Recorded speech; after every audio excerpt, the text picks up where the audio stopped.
जंगल की सब महिला पक्षी कुएं के पास एक लाइन में अपना अपना पानी का मटका लेकर खड़ी थी।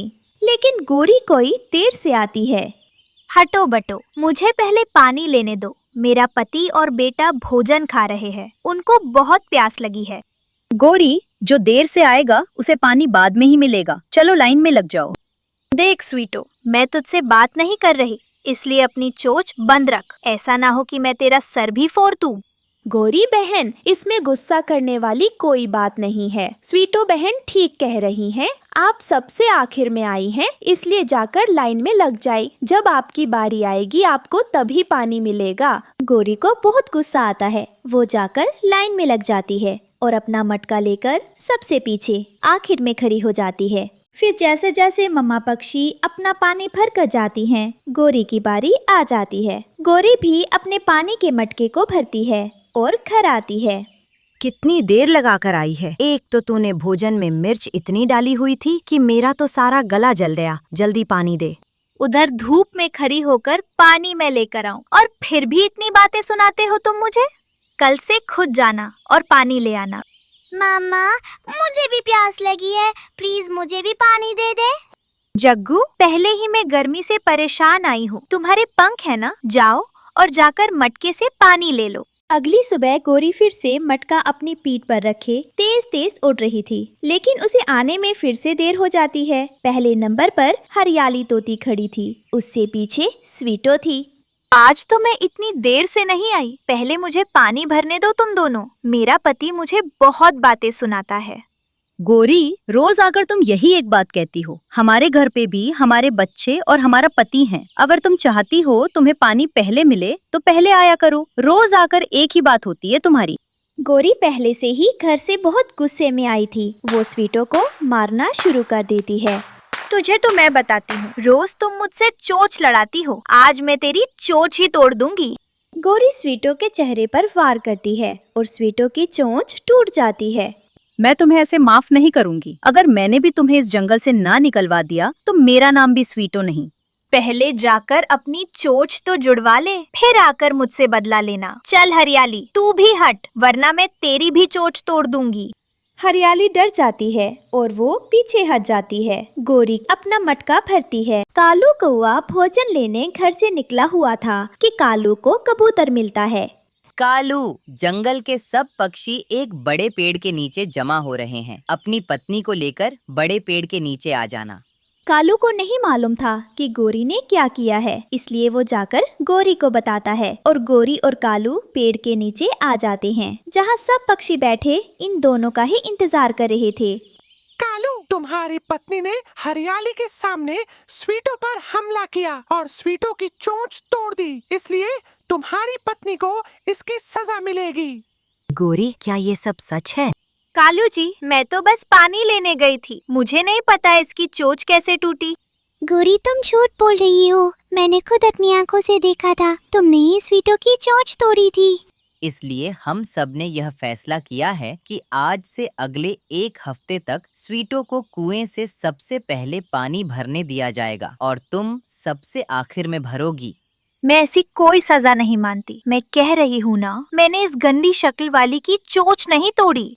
गोरी, अगर तुमने ज्यादा बदतमीजी की तो अगले 7 दिनों तक तुम्हारा कुएं से पानी लेना ही बंद कर दिया जाएगा। अरे नहीं नहीं, ऐसा मत करो। मेरी पत्नी सजा मानने को तैयार है। फिर अगली सुबह से गोरी कोई लाइन में सबसे आखिर पे खड़ी होती और स्वीटो सबसे पहले पानी भरती। गोरी को इस बात पर बहुत गुस्सा आता। अगर तुम पंचायत में अपनी चोंच ना खोलते तो मैं खुद ही मामला संभाल लेती। गोरी, एक तो तुम्हारा गुस्सा काबू में नहीं रहता। हरियाली ने खुद देखा था कि तुमने स्वीटो को मारा, इसलिए पंचायत में कुछ भी कहना बेकार था। बेहतर यही है कि तुम अगले 7 दिन सबसे आखिर पर रहकर पानी भरो। लेकिन गोरी को स्वीटो पर बहुत गुस्सा था। रात हो जाती है और जंगल में तेज बारिश शुरू हो जाती है। गोरी कोई अपने घर से चूहे मार दवा उठाती है और स्वीटो के घर पहुंच जाती है। स्वीटो अपने बेटे के साथ घोंसले में सोई हुई थी। गोरी उसकी रसोई में घुसती है और उसके भोजन में वो दवा मिला देती है। अगली सुबह होती है। स्वीटो भोजन करती है, लेकिन कुछ ही देर बाद वो वहीं घोंसले में गिर जाती है। स्वीटो का बेटा उठता है, वो अपनी मम्मा को जगाता है। मम्मा, मम्मा उठे, मुझे भोजन बना कर दे, मुझे बहुत भूख लगी है। लेकिन स्वीटो तो अपनी आंखें नहीं खोलती। स्वीटो का बेटा जल्दी से भागता है और रामाचुरिया के पास जाता है और उसे सारी बात बताता है। रामो जल्दी से स्वीटो के घर आती है और उसे बुलबुल डॉक्टर के पास ले जाती है। रानो, स्वीटो ने कोई जहरीली दवा खाई है जिससे उसकी मौत हो गई है। किन बुलबुल बहन, स्वीटो बहन ने ऐसा क्या खा लिया होगा? एक बार फिर से जंगल के सब पक्षी बड़े पेड़ के नीचे जमा होते हैं, क्योंकि स्वीटो का एक बेटा और उसका एक अंडा था। क्योंकि स्वीटो बहन अब इस जंगल में नहीं रही, तो उनके अंडे और बेटे की जिम्मेदारी किसी जंगल के पक्षी को तो उठानी होगी।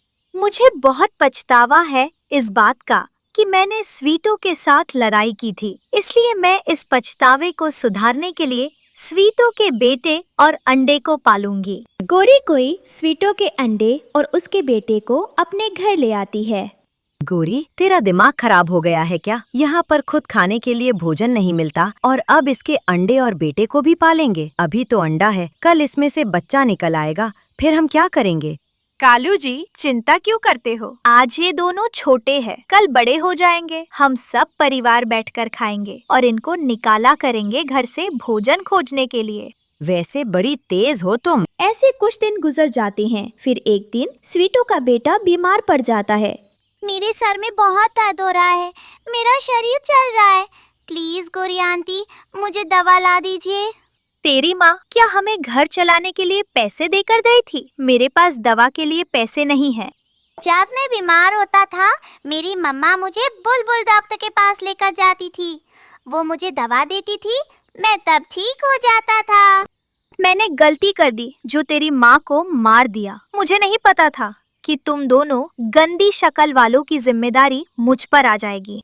क्या आपने मेरी मम्मा को मारा है? मैं बताऊंगा। मैं जाके रानू आंटी को बताऊंगा कि आपने मेरी मम्मा को मारा था। गोरी स्वीटो के बेटे के मुंह पर एक जोरदार थप्पड़ मारती है। तेरी बात पर कोई भी विश्वास नहीं करेगा। चुपचाप पड़ा रहे, वरना मुझसे बुरा कोई नहीं होगा। गोरी की ये सब बातें उसके पास उसका बेटा जग्गू बैठा सुन रहा था। जग्गू ये सब सुनकर बहुत डर जाता है। वो जल्दी से रानो चिड़िया के पास जाता है और रानो को सारी बात बताता है। जग्गू बेटा, हो सकता है आपको कोई गलत फहमी हो। गोरी ऐसा नहीं कर सकती। नहीं, मेरी मम्मा स्वीटो आंटी के बेटे से कह रही थी कि मेरी मम्मा ने ही स्वीटो आंटी को मारा है। वो स्वीटो आंटी के बेटे को भी मार देंगी। प्लीज आंटी, आप कुछ करें। रानो चिड़िया जल्दी से तोते के पास जाती है और तोते को सारी बात बताती है। मामला अब हमारे पंखों से निकल चुका है रानो बहन। गोरी ने हद पार कर दी है। एक पक्षी की जान लेना हमारे जंगल के नियम तोड़ने के बराबर है। हमें जाकर पुलिस को बताना चाहिए। तोता और चिड़िया पुलिस के पास जाते हैं और उन्हें सारी बात बताते हैं। पुलिस आती है और गोरी को अरेस्ट करके ले जाती है। कालू जंगल छोड़कर भाग जाता है और फिर रानो चिड़िया जग्गू और स्वीटो के बेटे और अंडे की देखभाल करती है। गोरी को उसके किए जुर्म की सजा मिल जाती है।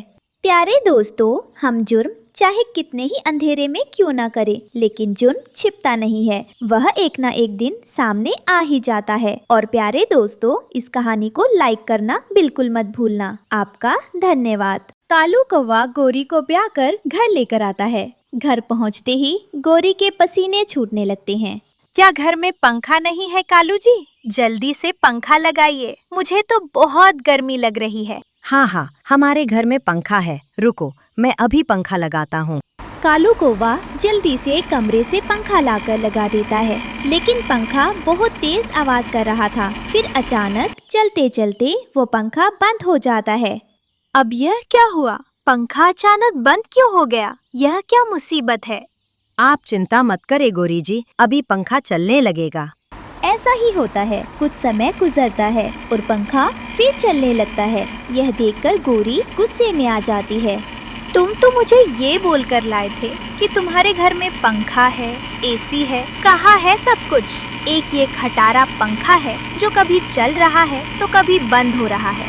बस बस, इतनी बातें सुनाने की जरूरत नहीं है। तुम्हारे घर के हालात भी देख आया हूँ मैं। मेरे पास तो फिर भी खटारा पंखा है और तुम्हारी माँ तो मुझे हाथ से बने पंखे की हवा दे रही थी।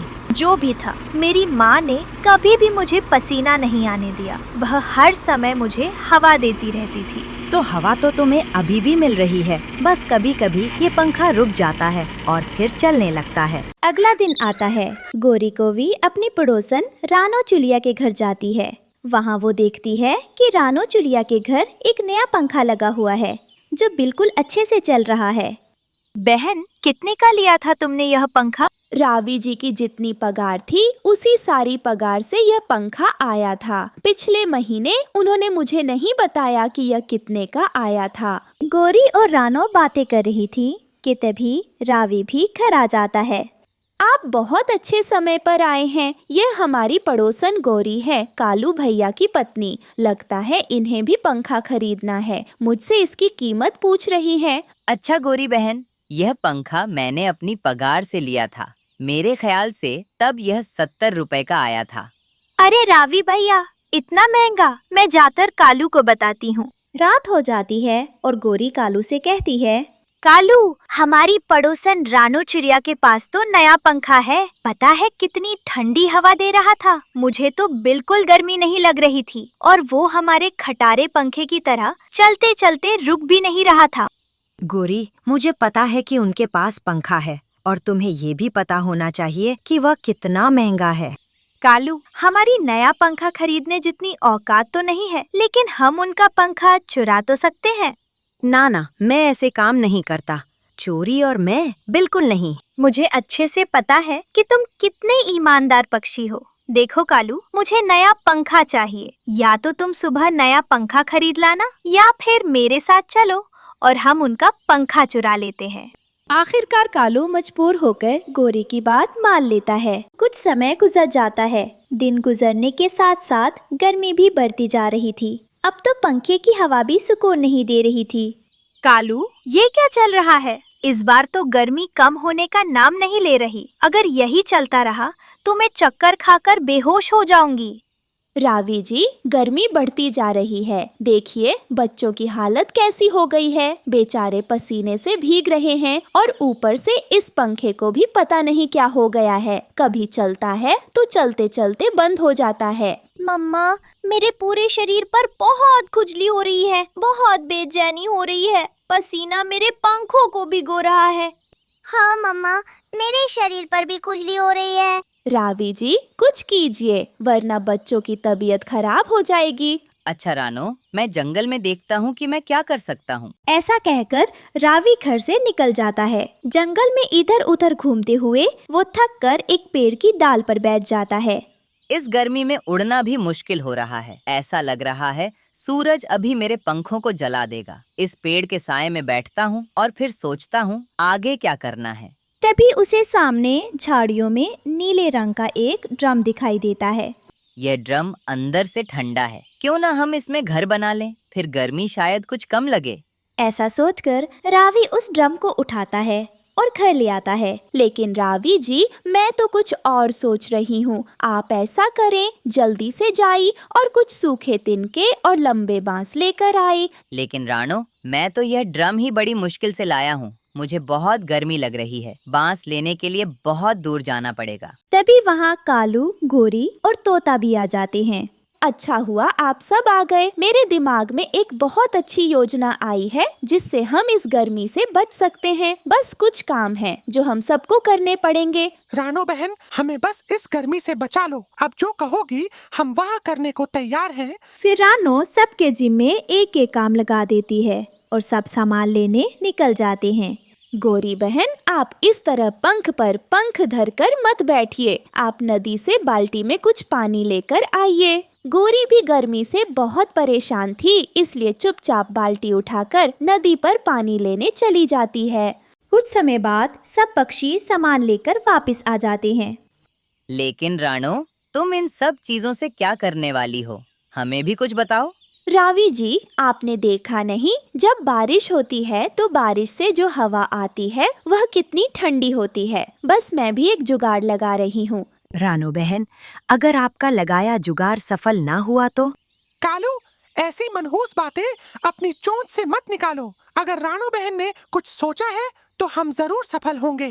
फिर रानो चिड़िया पंखे के पंख निकालकर ड्रम के अंदर फिट करती है। वो स्विच भी लगाती है और तिनकों को ड्रम की एक एक साइड पर लगा देती है। रानो, ये तुम क्या कर रही हो? बस गोरी बहन, हो गया जुगाड़। ये सब करके रानो चिड़िया स्विच ऑन करती है। ड्रम में लगा पंखा चलने लगता है और ठंडी हवा पूरे घर में फैल जाती है। एक पल के लिए सब पक्षी चुप हो जाते हैं और ठंडी हवा का आनंद लेने लगते हैं। वाह, मजा आ गया। ऐसी ठंडी हवा, ऐसा लग रहा है जैसे एसी की हवा हो। सच में रानो, मुझे तुम पर बहुत गर्व है। तुम कितनी समझदार हो। और ठंडी ठंडी हवा का आनंद लेते हैं। प्यारे दोस्तों, आपको ये कहानी कैसी लगी? कमेंट में ज़रूर बताइए और इस कहानी को लाइक, अपने दोस्तों के साथ शेयर और चैनल को सब्सक्राइब करना बिल्कुल मत भूलिए। आपका धन्यवाद।